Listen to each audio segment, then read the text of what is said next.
পৃথিবীর ইতিহাসে প্রথম ব্যক্তি হিসেবে $1 ট্রিলিয়ন বা $1 লক্ষ কোটি বেশি সম্পদের মালিক হয়ে ইতিহাস গড়ে ফেলেছেন এই মুহূর্তে বিশ্বের সবচেয়ে ধনী ব্যক্তি ইলন মাস্ক।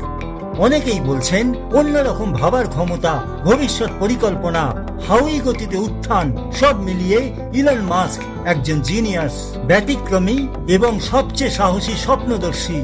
চাঁদ ও মঙ্গল গ্রহে উপনিবেশ, সব ক্ষেত্রে রোবটকে কাজে লাগানো সহ মাস্ক এমন এক পৃথিবী স্বপ্ন দেখছেন যেখানে মানুষ আর নিত্যদিন ছুটবেই না রোজগারের পেছনে, সব করবে মেশিন। খোঁজ খবরের আজকের ভিডিওতে থাকছে ইলন মাস্কের সেই সব ব্যতিক্রমী ভাবনার কথা। ইলন মাস্ক যেন একাই একটা দেশ। মহাকাশ প্রযুক্তি সংস্থা স্পেস এক্স এর ঐতিহাসিক শেয়ার বাজারে আত্মপ্রকাশ করতেই সম্পদের নজিরবিহীন মাইল ফলক স্পর্শ করে ফেলেছেন ইলন মাস্ক। তার ব্যক্তিগত সম্পদের পরিমাণ এখন বিশ্বের বহু দেশের বার্ষিক জিডিপির চেয়েও বেশি।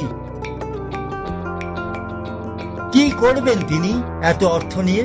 অনেকেই বলছেন ইলন মাস্কের লক্ষ্য শুধু সম্পদ বৃদ্ধি নয়, মঙ্গল গ্রহে বসতি থেকে কাজহীন সমাজ গড়ে মানব সভ্যতার ভবিষ্যৎটাই বদলে দিতে চান তিনি।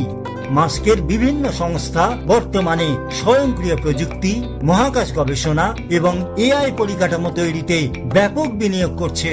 যেমন স্পেস এক্স এর সবচেয়ে বড় লক্ষ্য হলো মানুষকে বহু গ্রহের প্রজাতিতে পরিণত করা। চাঁদে একটি স্বয়ং সম্পূর্ণ শহর গড়ে তোলার পাশাপাশি ভবিষ্যতে মঙ্গল গ্রহে স্থায়ী বসতি তৈরির কথা ভাবছেন মাস্ক। অর্থাৎ মানুষ গ্যাঁটের অর্থ ফেললেই যাতায়াত করতে পারবে এই গ্রহ থেকে সেই গ্রহে।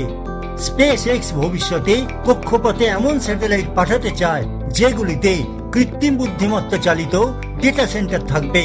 এই মহাকাশ ভিত্তিক কম্পিউটিং সিস্টেম ভবিষ্যতে পৃথিবীর নেটওয়ার্ক ব্যবস্থাটাই পাল্টে দেবে বলে ধারণা করা হচ্ছে। পৃথিবীতে রাজ করবে টেসলার স্বয়ংক্রিয় প্রযুক্তির দূষণহীন ইলেকট্রিক গাড়ি, যাতে কোনো ড্রাইভারের প্রয়োজনই হবে না। মাস্কের স্বপ্নের দুনিয়ায় পেশাজীবীর চেয়েও বেশি হবে রোবটের সংখ্যা। কৃত্রিম বুদ্ধিমত্তার সাহায্যে ঘর থেকে বাইরে সব কাজ করে দেবে মানবাকৃতির নানা রোবট। ফলে এমন যুগ আসতে পারে যেখানে মানুষের মৌলিক চাহিদা পূরণ হবে স্বয়ংক্রিয় ব্যবস্থার মাধ্যমে। প্রচলিত শ্রম দিয়ে চাকরি করা বা বেতনের ধারণা অনেকটাই অপ্রাসঙ্গিক হয়ে পড়বে।